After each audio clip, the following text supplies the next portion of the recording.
สวัสดีพี่น้องพระคำในเมื่อวานนี้ได้เว้าเกี่ยวกับพระเจ้าได้ให้ความรอดพ้นแก่คนยิวก่อน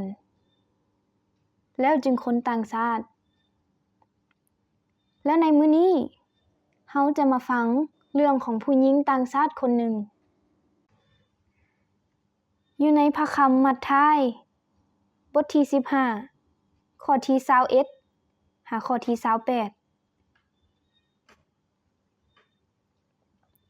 อยากให้พี่น้องเปิดใจรับเอาถ้อยคำของพระเจ้าต่อมาพระเยซูเจ้าได้เข้าไปในขงเขตเมืองตีเรและเมืองซีโดน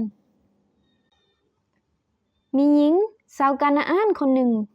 จากขงเขตใกล้เคียงนั้นมาขอร้องพระองค์ว่า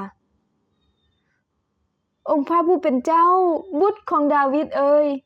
ขอเมตตาข้าน้อยด้วยลูกสาวของข้าน้อยถูกผีร้ายเข้าสิงและทุกข์ทรมานหลายพระเยซูเจ้าบ่ตอบนางจักคำพวกสาวกได้มาหาพระองค์และร้องขอว่า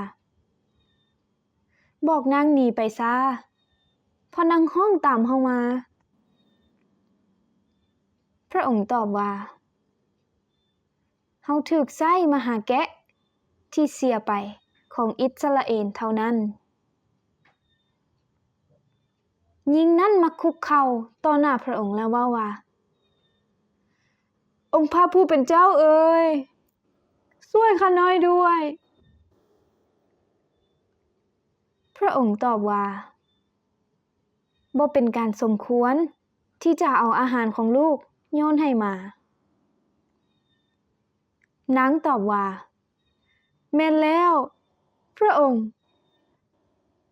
แม่นแต่หมาก็ยังได้กินเศษอาหารที่ตกจากโต๊ะของนายมันพระเยซูเจ้าจึงตอบนางว่านางเอ๋ยเจ้ามีความเชื่อที่ยิ่งใหญ่หลายจงเป็นไปตามที่เจ้าขอเถิดและในเวลาเดียวกันนั้น